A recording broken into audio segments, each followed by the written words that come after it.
Bienvenidos a Poder Judicial Conecta, que se transmite a través del portal Regeneración y de las redes sociales del Poder Judicial del Estado de Oaxaca. Recuerden que en Twitter nos encuentran como @TSJ Oaxaca y en Facebook como Tribunal Superior de Justicia de Oaxaca. Muchas gracias por acompañarnos una vez más. Hoy contamos con la presencia del magistrado José Luis Reyes Hernández. Él es presidente de la Sala Familiar del Tribunal Superior de Justicia de aquí de Oaxaca, quien viene hoy a hablarnos de un tema muy interesante que es el nuevo Código Nacional de Procedimientos Civiles y Familiares. Magistrado, muy buenas tardes. Muy buenas tardes. Gracias por acompañarnos. El agradecido soy yo. Muchas gracias. Pues es que bien, como bien sabemos, el nuevo Código Nacional de Procedimientos Civiles y Familiares entrará en vigor a más tardar el 1 de abril de 2027 y con este se busca homologar los procedimientos a nivel nacional sobre la impartición de justicia administrativa, civil y familiar. Y el PJO pues se está preparando justamente para ello, ¿no? Entonces, magistrado, ¿podríamos empezar hablando un poco sobre cuándo se aprobó este nuevo código? Bueno, el decreto fue aprobado por el Congreso de la Unión el 24 de abril de 2023. Fue publicado en el periódico oficial del Gobierno del Estado, perdón, del Día Oficial de la Federación, el 7 de junio de 2023. Y su entrada en vigor para el Estado tendrá que ser mediante decreto a petición del Consejo de la Judicatura que expida la legislatura del Estado y obviamente se publique en el periódico oficial del Gobierno del Estado. Muy similar a lo que ocurrió con el sistema de justicia penal. Ahí también hubo una entrada en vigor escalonada en todo el país dentro de un plazo de 8 años que se dio para la entrada en vigor en todo el país. Entonces son 4 años que restan para que veamos que los poderes judiciales dentro de sus capacidades puedan entrar en operación con el nuevo código que estamos ya analizando. Ok, ¿y qué cambios va a implicar o cómo va a mejorar en la aplicación de justicia? Bueno, en principio unifica toda la legislación procesal del país, que había desigualdades, todavía existen asimetrías, cuestiones que tienen que ver con la observación de los derechos humanos que no se cumplen todavía en algunos estados, por ejemplo, lo que se refiere a la declaración de estado de interdicción, que ya está determinada como inconstitucional por la Suprema Corte de Justicia, pero que no se ha eliminado de las codificaciones.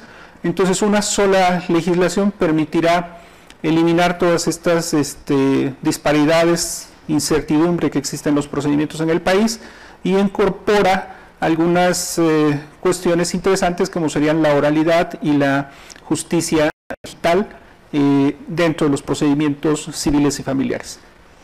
¿Podría comentarnos un poco, la gente que nos está viendo seguro no conoce muy bien cómo es el procedimiento en este momento, antes de la entrada en vigor de este nuevo código, y cómo sería posteriormente ya que entre en vigor? Bueno, el procedimiento es escrito, evidentemente. Okay. Todavía, digamos, el juez no está en la inmediatez en todos los asuntos, se acuerdan de manera escrita las peticiones. Okay. Y las audiencias, si bien en materia familiar, por ejemplo, se llevan de manera oral, siempre, digamos, una de las limitaciones que tenemos es que al redactarse las actas de las audiencias, pues se convierten en procedimientos tardados, ¿no? Sí. Okay, bien. Y en el nuevo, la intención es incorporar la oralidad, la oralidad y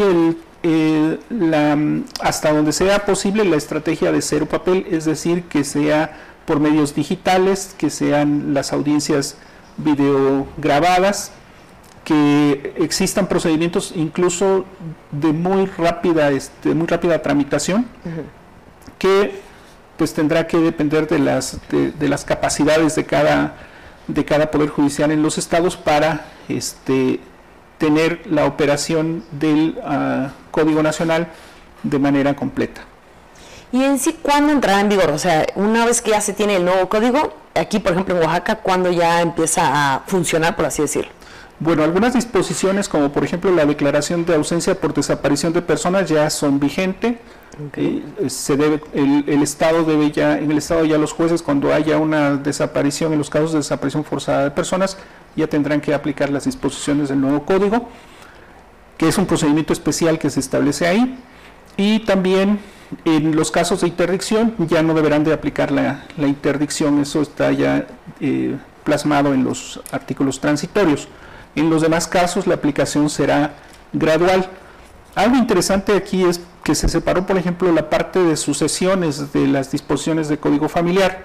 Es decir, a nivel nacional muy probablemente veamos que estas sucesiones queden como competencia de los juzgados civiles y no de los juzgados familiares, como es ahora en el trámite actual en los juzgados del país. Cuando dice sucesiones, perdón, ¿a qué se refiere? A los testamentos, a las intestamentarías, a las disposiciones, digamos, para después de la muerte. Bien, bien, bien. Le recuerdo a la gente que nos está viendo que si tienen alguna duda sobre este tema o quieren aclarar algo con la institución, con el Poder Judicial del Estado de Oaxaca, no duden en comunicarse a Justicia T en el 800-719-2232, ahí con mucho gusto los van a atender. Magistrado, hablando un poco de que se va a promover la oralidad en los juicios, ¿cómo se están preparando las juezas y los jueces del Poder Judicial para esta entrada en vigor? Bueno, la preparación está partiendo ahorita con una familiarización del lenguaje de las disposiciones del código a partir de una propuesta que hizo el magistrado Crescencio Martínez Geminiano al presidente, al magistrado Eduardo Pinacho, y se determinó que tuviéramos estas reuniones previas a la entrada en vigor, es decir, comenzamos antes para tener esta familiarización con los conceptos y apoyarnos en la experiencia que tiene el Poder Judicial a partir de la implementación del sistema de oralidad penal, el sistema de oralidad en materia laboral y en materia mercantil, que son, digamos, áreas en las cuales el tribunal ya tiene alguna experiencia, y traer esas experiencias con los jueces civiles y familiares para que comencemos nosotros ya a ver las perspectivas que tenemos en cuanto a la aplicación de las disposiciones del nuevo código. ¿Se están realizando algunas capacitaciones al respecto? Sí, estamos teniendo la intervención de jueces del Estado expertos en oralidad, los que recibieron la capacitación en materia penal, en materia mercantil, nos están apoyando, y también contamos con apoyos de algunas personas que participaron en el proceso de creación del Código de Procedimientos Civiles y Familiares, del Código Nacional, para familiarizarnos con el proceso que vamos a tener que seguir en la aplicación del nuevo código. Esta oralidad es un desafío para cualquier juez que se ha desempeñado en el sistema escrito, porque pues es un cambio de perspectiva, un cambio de chip, lo llamamos jurídicamente, y esto es lo que tendrá que verse. A nivel nacional se está viendo más como un problema de capacitación que como un problema de implementación en lo material. Ok, bien. ¿Y considera que la expedición de este código logrará pues este anhelo de justicia expedita? Bueno, como todo código depende de la aplicación práctica, ¿no? En esto tiene que ver mucho el justiciable y también la capacitación y el uso de la tecnología que hagamos dentro de los procedimientos. Actualmente, por ejemplo, en algunos estados ya hay oralidad, pero no en los mismos términos en los que se está planteando en el Código Nacional, y el juez en todos los casos deberá ser proactivo, porque hay un principio ahora de privilegiar la resolución del fondo sobre los formalismos judiciales, que está en el párrafo tercero del artículo 17 constitucional, y que ya es un eje central en el nuevo código. ¿Este eje por qué es central? Bueno, porque uno de los reclamos desde la formación de los primeros proyectos y los primeros diseños sobre el nuevo sistema que se quería para la justicia cotidiana, desde ahí ya se veía que uno de los mayores problemas es que los formalismos impedían la resolución del fondo del asunto. Entonces, junto con este principio está la aplicación de los sistemas alternativos de solución de conflictos, los mecanismos alternativos, que, como son la conciliación y la mediación, llevan a empoderar al justiciable en la solución de los conflictos. Es decir, que muchos de estos conflictos se vayan a solucionar escuchando a las partes. Es decir, que en este nuevo código se implementa más o se le da mayor énfasis, por así decirlo, a los mecanismos alternativos. Así es. Como en el sistema penal también tienen su lugar, aquí tienen un lugar importante para despresurizar el sistema de justicia. Sí, para evitar que haya tantos casos que llegan a pues a un juzgado, ¿no? Bueno, que lleguen a sentencia, que tienen que pasar por todo el proceso. Pero además de eso también está un procedimiento sumario que cada estado tendrá que determinar qué asuntos van a entrar en ese procedimiento y que está bastante ausente de formalismos. ¿Aún no está en Oaxaca dicho cuáles serían los...? No, porque esto lo tienen que plantear los consejos de la Judicatura al Congreso para el inicio en vigor, la puesta en marcha del sistema, determinando también qué asuntos van a estar ahí. De hecho, el Congreso ahorita tiene en curso el plazo para adecuar la legislación sustantiva, la legislación civil y familiar, al nuevo código. Muy bien, muy bien. Y otro aspecto que también pues hemos visto y que promueve mucho es el sistema procesal digital, ¿no? ¿En qué consiste esto? Bueno, es parte de lo que nosotros conocemos como juicio en línea, es decir, procedimientos donde puedas hacer tu demanda, tu planteamiento o el seguimiento de tu juicio a partir de tu conexión a internet, tus equipos en línea, digamos, ¿no? Sí. Lo que se conoce también como juicio en línea, las videoconferencias que ya se daban, por ejemplo, hace algún tiempo con personas privadas de su libertad a distancia, y también el uso del correo electrónico en las notificaciones, por ejemplo, que en el nuevo código, por ejemplo, cuando alguien contesta la demanda y opone la reconvención, actualmente se notifica de manera personal, pero si autorizamos correo electrónico, la notificación de esta reconvención se hará a través del correo electrónico y será válida. Entonces va a ahorrar tiempos. Algo que es de avanzada dentro del código es que ya contiene una referencia al metaverso. Es decir, ya está planteando que los juicios se hagan en este ambiente digital. Sí. Donde pues pueda hacerse a través de un avatar o se tenga juzgados virtuales. Bien.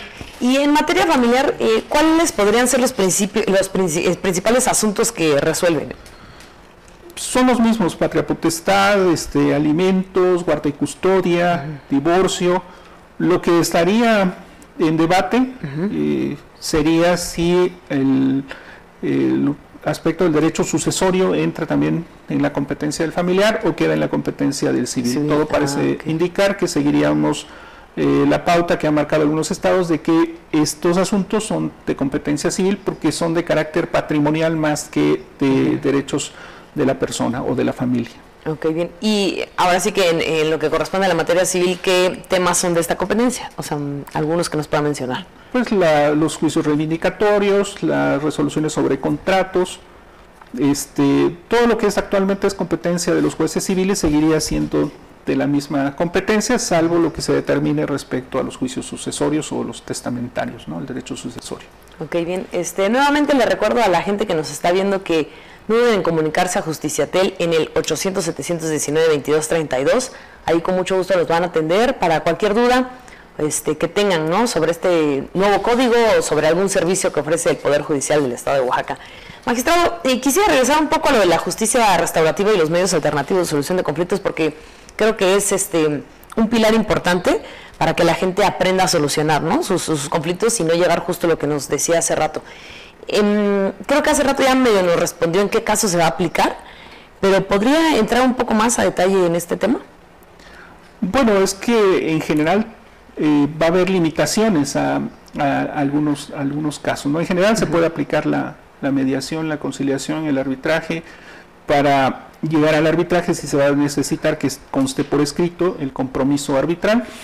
En el caso de la mediación y la conciliación se puede llegar a solucionar el conflicto a partir de esto, pero también ya se establece que el juez va a ser un conciliador dentro del procedimiento y eso va a permitir que en sede judicial se pueda hacer esta conciliación. El juez en ese momento va a ponerse al nivel de las partes para orientarlos en la solución del conflicto y en caso de que se resuelva quedará en ese mecanismo alternativo. Si no están de acuerdo, pues el juicio seguirá su curso y las excepciones, pues las más importantes están en lo que se denomina derechos intransigibles, que es un aspecto de derechos humanos en los cuales hay derechos que no pueden ser susceptibles de transacción, y en la violencia familiar, la violencia de género. En esos casos no podrán llevarse a cabo la fase de mediación, porque hay un impedimento que es no hay una voluntad libre y consciente para ser expresada, sino hay una relación de sometimiento donde no se puede expresar con libertad la persona. Ok, bien. Y hablando justo ahorita de la violencia de género, el concepto de perspectiva de género tiene que estar incluido ahí. ¿Qué relevancia tiene en este sentido? Bueno, en principio el código habla de que incorpora los derechos humanos, tanto los convencionales como los constitucionales, dentro del procedimiento civil y familiar. En esta perspectiva, pues todos los grupos vulnerados van a tener, digamos, un tratamiento por parte del juez, atendiendo a una perspectiva de género, a una perspectiva de infancia y adolescencia, a una perspectiva de personas que pertenecen a pueblos y comunidades indígenas. Se va a tener que visibilizar esa circunstancia del procedimiento, lo cual sin duda coloca al procedimiento mismo en México en un lugar de avanzar, porque ya se prevé, por ejemplo, para el caso de las personas con discapacidad, que se establezcan en principio la capacidad sin límite alguno, ¿no? Es decir, ellos podrán ejercer sus derechos y cumplir sus obligaciones por sí mismos, requiriendo únicamente los apoyos que sean necesarios para para que ellos puedan ejercer sus derechos, o bien los ajustes al procedimiento, tratándose de personas con discapacidad, para que puedan ellos ejercer sus derechos. Bien, o sea, este nuevo código lo que busca es ponderar los derechos humanos, ¿no? Así es. Y en el caso de la igualdad de género, es un principio que va a permear, por ejemplo, en las relaciones familiares. Ya está esto a través de la jurisprudencia, que debemos de analizar el conflicto desde una perspectiva de igualdad, sin conceder más privilegios al hombre o a la mujer por el hecho de ser hombre o mujer. Sí, en este nuevo código recientemente inauguraron el laboratorio, ¿no?, de genética molecular. Así es.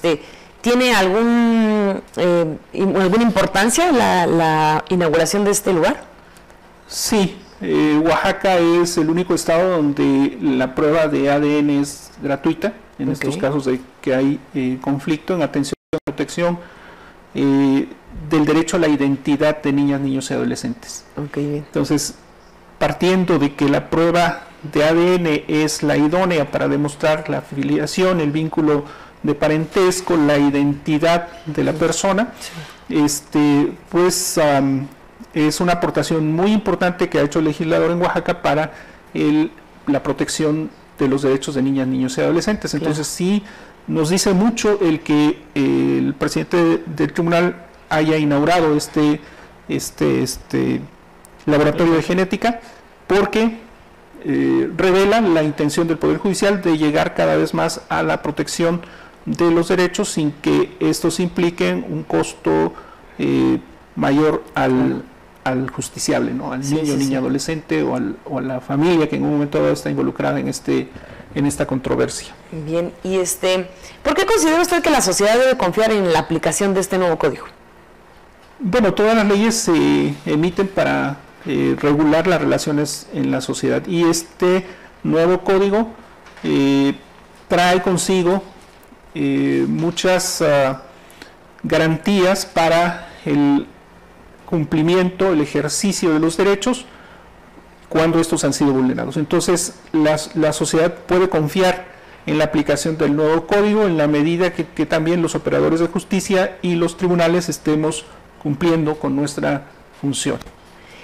Hace un momento platicábamos que cuando inició el sistema penal, pasaron por el mismo proceso, por así decirlo, ¿no? Según su experiencia, ¿podría contarnos cómo fue? O sea, ¿cuáles son los retos que se vienen? ¿Qué se requiere realmente para que este nuevo código entre como lo hizo en su momento en el sistema penal? Bueno, es que este código requiere la participación de todos. También.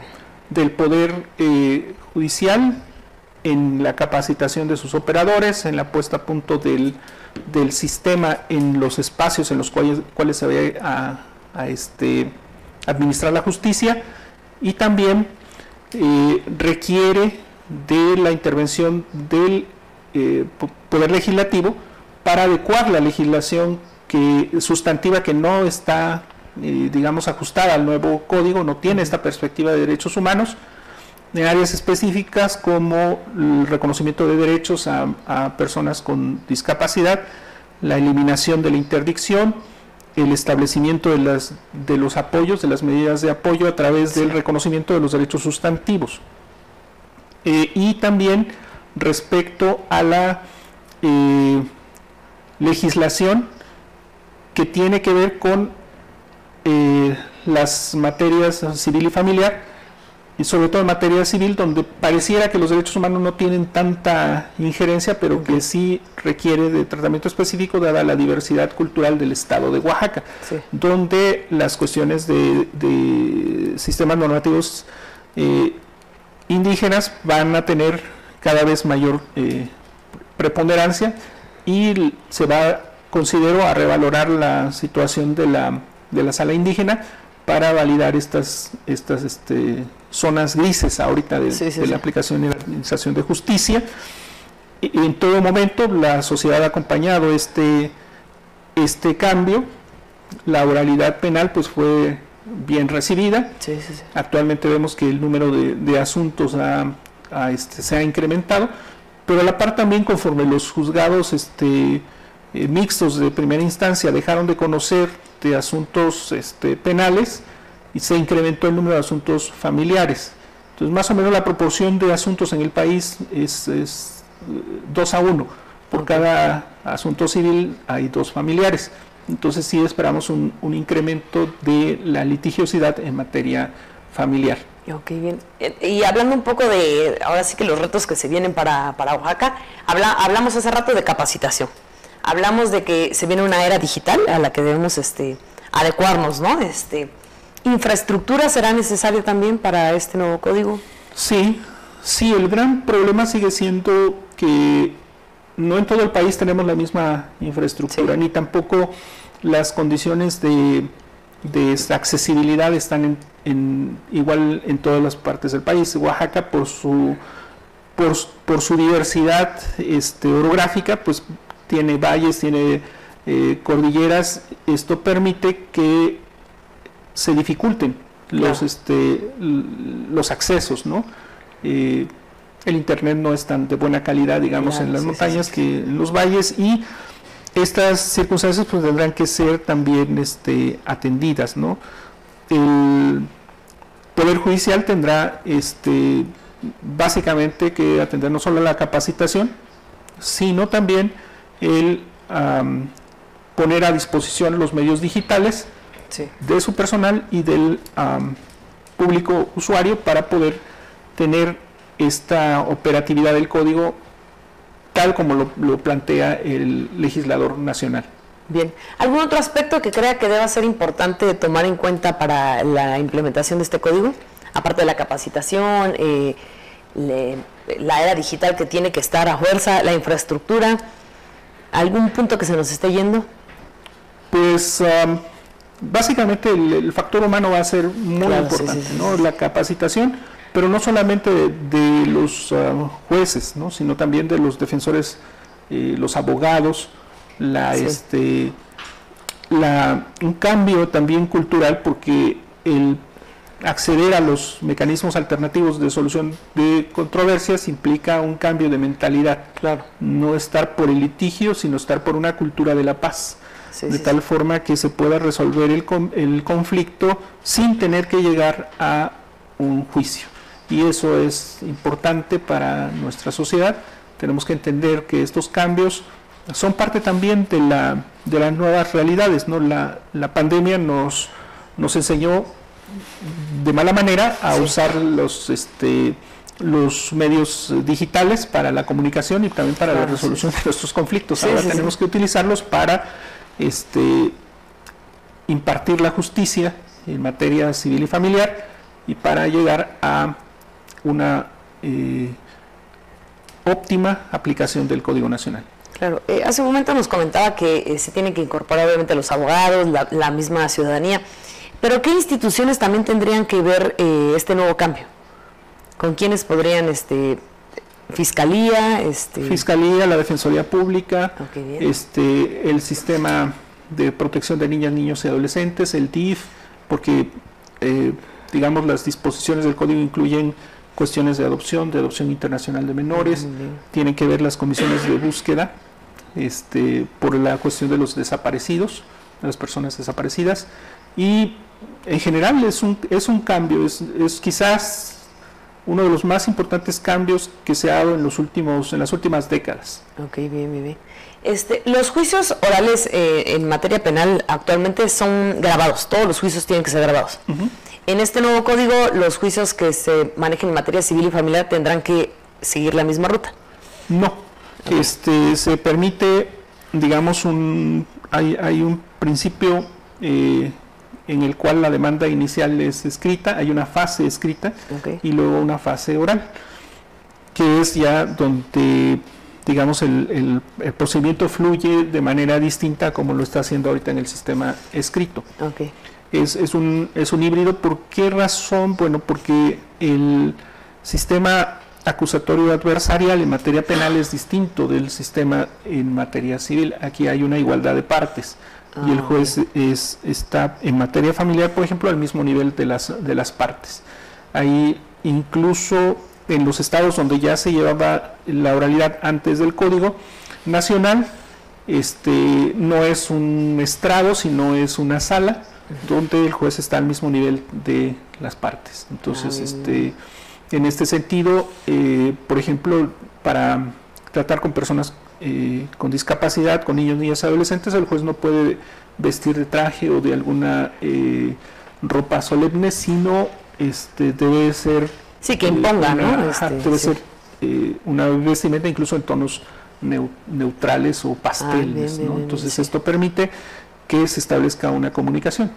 Incluso, por ejemplo, cuando se ven las cuestiones de operatividad de los lugares donde se establecen los centros de mediación, se ve incluso la paleta de colores, ¿no? Entonces algo similar va a tener que ocurrir con los sitios o los lugares donde se va a resolver en materia familiar y en materia civil. Ok, bien.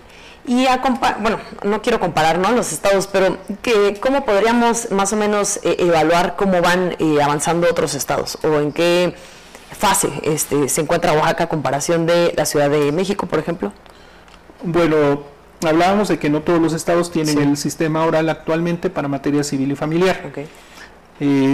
Cuando se reforma el artículo 73, fracción 30 de la Constitución Federal para establecer la competencia única del Congreso Federal para legislar en materia civil y familiar, los estados dejaron de tener competencia para conocer de las reformas a la codificación civil y familiar en materia procesal.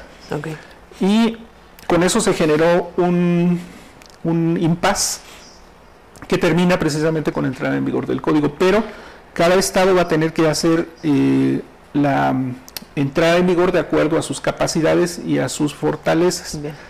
Para eso tenemos 4 años, que es el periodo de vacacio. No quiere decir que vamos a llegar hasta el último día, sino que vamos a ir entrando en operación en cada estado paulatinamente. Entonces, ¿cómo vamos a ver el avance? Pues vamos a ver que, por ejemplo, Estado de México, Ciudad de México y otros estados donde ya tenían oralidad, donde ya esto ya es una justicia de todos los días, van a entrar en vigor las disposiciones del Código Nacional primero. Y ahí vamos a ver precisamente cómo se va a ir desenvolviendo, ¿no? Bien, magistrado, pues muchísimas gracias por habernos acompañado. Creo que este nuevo Código Nacional de Procedimientos Civiles y Familiares va a dar para muchos programas, porque creo que de pronto vamos a tener que hacer como conocer, ¿no?, las diferencias, ver qué cambió de una cosa a otra. Entonces le agradezco mucho que haya venido esta primera pues encuentro que tuvimos, ¿no?, para conocer un poco sobre este tema, y espero próximamente podamos contar con usted para ir desmenuzando más esto. Gracias. Muchas gracias. Gracias a ustedes también por habernos acompañado una vez más aquí en Poder Judicial Conecta. Recuerden que Justiciatel 800-719-2232 los atienden con mucho gusto para resolver cualquier duda que tengan. Hasta la próxima.